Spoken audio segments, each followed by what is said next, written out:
Tell you what, lads, there's a point scored last night.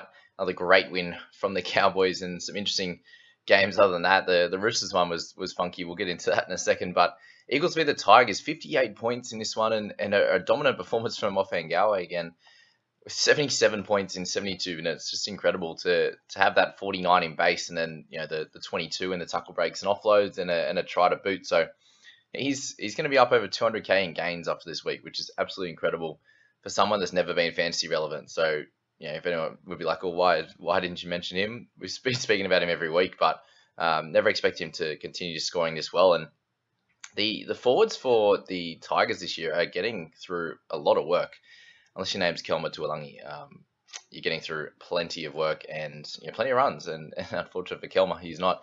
But Ruben Garrick, so getting back to one of his better games, and probably no surprise that Tommy Trbojevic is back, and Ruben is scoring well with 12 tackle breaks, the 4 goals, a couple of tries for him. So welcome back to his. He was someone who was up near the 700k mark last year. So will he be able to get there again through the Origin period? I'm not exactly sure, but we'll find out. This year with 65, just continuing to do his thing. A try assist, a try in there. Very, very dominant as always. Benny Trbojevic, so we get him at the cheapest price possible at 64 in his 80 minutes for 2 tries and a try assist. He had a belter of a game with 1 missed tackle as well. So to run the ball 72 metres and get 2 tries and a try assist was pretty spectacular. So he probably won't be an option though, especially in that back row with Schuster coming back and a few other guys as well, Lawton and these types of guys who are definite options there.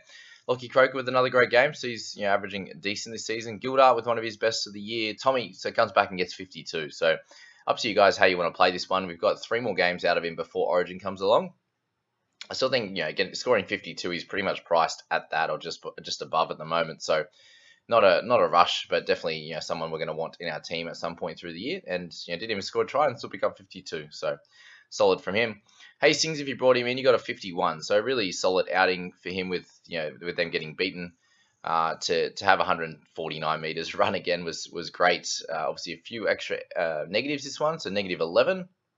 With no tries, to still get 51. That's what you need out of a keeper type of half there, and he'll be up way over 600k after this one. So well done if you've picked him up this week. He had obviously a great game. Savatoa, so he comes in with a much better game for him. Obviously a decent one last week. He's averaging 35 now and made a bit of cash. So now that he's got that fullback spot locked up for the next few weeks, he's obviously going to score a little bit better than he would do on the wing. Bullymore, where was this score, mate?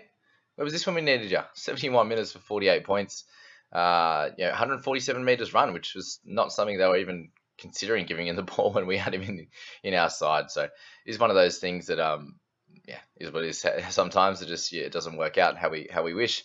Safe path with 41, so I think we got him for a couple of weeks, and if you were picking him up on the fact that he was going to get a couple of good cracks at it and get 50 odd, he only got the 41. Just not many run meters, which is very similar to what we see with Tuolangi as well. Tuipulotu, if you picked him up, you got the 39 with a try, so that was nice. The 3 offloads there, the 4 tackle breaks is solid as well. Can't complain with his output at 312k. You're going to make a fair bit of cash from him over the next bunch of weeks, which is lovely. 12 with the lower game, you got Musgrove, we spoke about. He's probably a bit too expensive now, but has been scoring pretty solidly up until this week. Kohler there with 23, so I got a line break assist there. Just the 7 tackles in the centres for 3 misses is obviously not great, and the couple of errors, needs to get them out of his game if he wants to start making some decent cash, because that 23 is not going to cut it, unfortunately. So we're still holding him, obviously. He's there as cover, and is what it is there. All right, we finally get an 80-minute performance out of Kelma, and he produces an 18. So that was delightful. 7 missed tackles. It was really strange because he's been one of their better defensive guys. So, yeah, very, very out of the ordinary, I'd say, for him. But really just dents his price rises, unfortunately. And we've hardly seen him all year. He's been in and out. Finally getting for a good crack, and he produces an 18. So that's a bit of a tough one for anyone who owns him. It's obviously owned by a decent percentage, but just really painful if you do own him at the moment. Negative 16 there, 23 tackles, 7 misses, only 54 meters, which is pretty normal for what he's been able to produce. But yeah, shocker.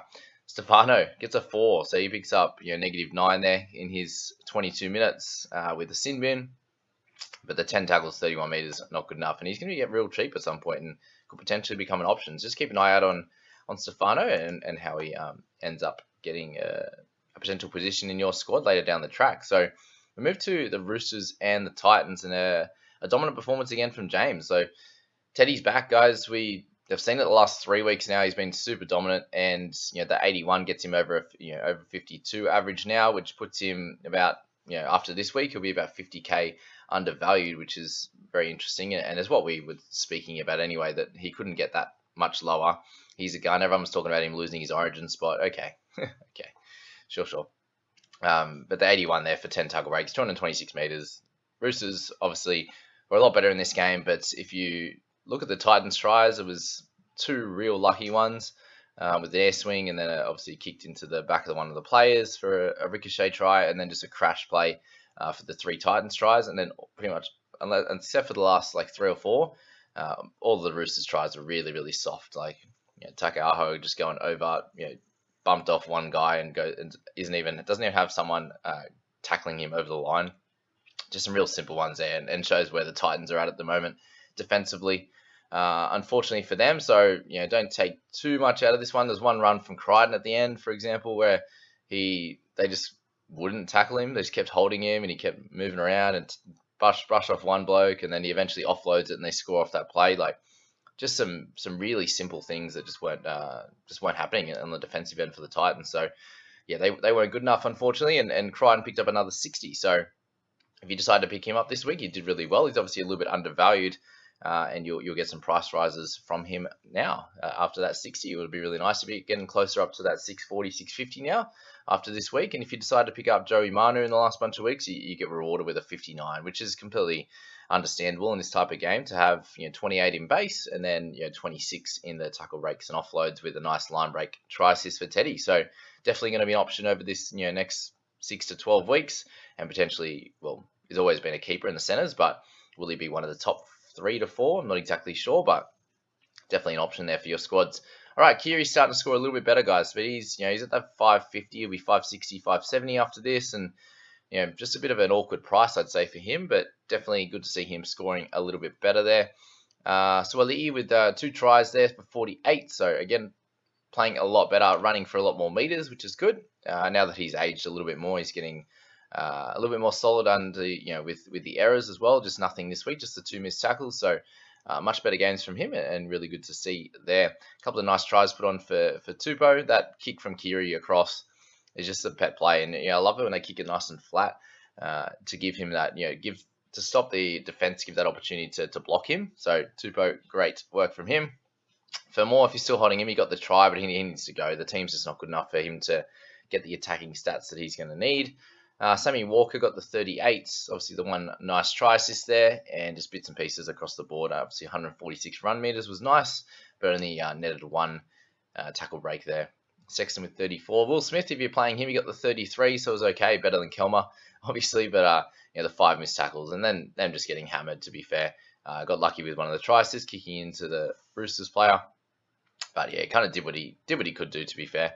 Old Willie Smith. And anyone else, really, you got the Radley 22, so just, he's made a decent amount of cash this year, but just shows that the types of games that Victor can have in that position. And Sammy Verrills going off, unfortunately, after 19 minutes for only 13 points. So he was having a good go of it as per, and unfortunately had to go off there. So that was a bit annoying if anyone who picked him up. Obviously, the 1.3%. You got Tupanua, who went and played on the bench and only got 18 minutes, so he's a sell for anyone who owns him. All right, we'll move to the last game there, which is my delightful Cowboys up against the Knights, and a really strange game as well. You can see the Knights there, really having a go, digging in, actually leading at halftime, and then obviously fell away with it. And some nice tries from the Cowboys, but also some really soft ones, like the missed kick from Chatty off to the left there. Tuolangi grabs it and from 20, 25 out and goes through untouched. Like that was just terrible defense.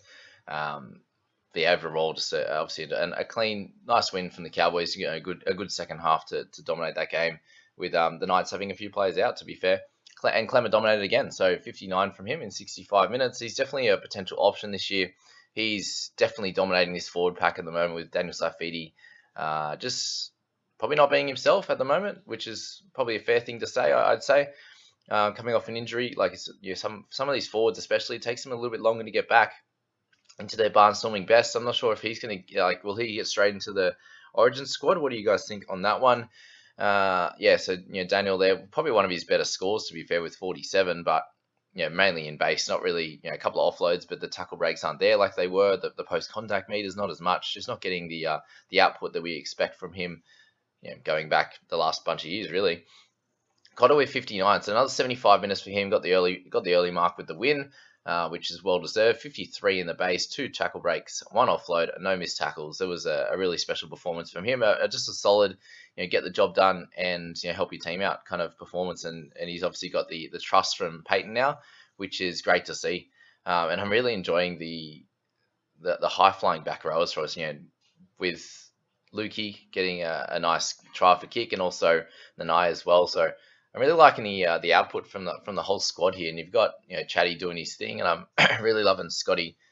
Sorry guys, really loving Scotty Drinkwater at 1 as well. You can see a few times he's got that ball playing skills, and he's got the kick on him, and he's obviously got the pace. So he's faking, he's doing a few different things like that, and getting guys in good position. So team's looking really solid. Robson with a 58. So everyone was speaking about Cotter and Robson last week, and with Granville out for a bunch of weeks, we get Robson for 80, and he gets that 58 points there. So if anyone picked him up, well done. And Cotter's still really lowly owned as well. But he's going to be nice coming into Origin period as well. A few people are saying they think he'll make the Origin side. I don't know. Like, look, let's be honest. Like, how much are Queensland struggling if they need to play a guy who has really only played 15, 20 games, if that. They've obviously done it before when they had injuries and stuff, but surely, are they that low on stocks that they need to play a super young fella like this series?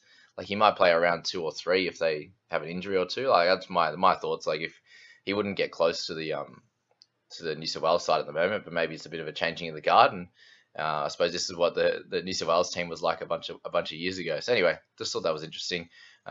You'll probably make it round 1 and stuff us all up. Anyway. Randall 56, so you obviously got a nice little try at the end there, but playing the 80, which we thought he would this week. Their bench makeup, with Phoenix Crossland at 7 and that kind of stuff, just meant that he was going to play the big ones this week, and that might drop down from here on, but we'll work that out. Townsend to Tuolangi 54-52, so that was nice. We spoke about the Saifidis. Tex Hoy with a nice 46, but he won't get that opportunity too much. Now, well done to him for only having -6 in this type of game where they got smashed. So. Just the 1 error and 2 missed tackles to go along with his 2 tries. He did everything he could in that game with a nice tap on to Dom Young in that first half. So Fitzgibbon 45, Ponga 44 there. If you still own him, I doubt that many do, but if you do, there's 8.5%. You got a decent game out of him. Obviously, he helped them a fair bit in that first half. Hallam Lukey with 43 in that first half as well. The only issues here is you got the Taumalolo with only 17 tackles in this one. So ran the ball well. Got 2 errors, which was a bit annoying. Obviously got the line break there, but 38 obviously not good enough. But he's been really dominant the last bunch of weeks, and probably good if you don't own him, that his price can come down just a tad, and you can potentially pick him up before round 13 would be ideal. Nanai with a nice try there, obviously coming out of the line and really stuffing us up in one of those try scoring situations again. He's going to learn a little bit more. I had no errors in this one and had just the 1 penalty, so he's getting better and better the last 2 weeks, which has been nice. Val Holmes 35, Gilbert 32. Obviously an okay game for him, but I'm not sure what you want to do with him. I think he's just definitely a hold up until round 13, and you can make that decision from there. Leo Thompson got the 30 minutes, so hoping for more. Like Croker got 45, for example, in his first game back, so you would have hoped that Leo gets that.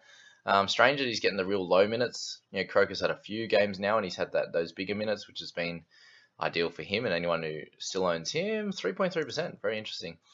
And if we're going down a little bit lighter, we've only got the Hammer there with 5 in his 18 minutes. So if he happens to get a starting spot again at some point, then he'll be fairly cheap for you. And then the last one that we want to speak about is young Edric Lee at 5 in his 56 minutes. So in the time that he's come in, he has made a little bit of money, and now he's going to start losing it. So 19.3 is his average, and this is what he's got pretty much close every year, 20 to 25 as an average every year. So for those that are interested in him, another lesson learnt as to why you don't pick guys like Edric Lee in a bad team as well. Wingers in a bad team, the 2 things you got to really avoid, to be honest. You can get forwards in a bad team, We've seen how like Tigers are doing a little bit better. We've seen how the forwards are going there with Offengawe and these types of guys. So wingers, bad team, avoid. Yeah, Zaxini last year, these types of things. Just don't do it. But on that note, that's where we're going to leave it for today. Hope you guys really enjoyed that. Got a lot out of it. Like, subscribe if you're new, and we'll catch you in the next video.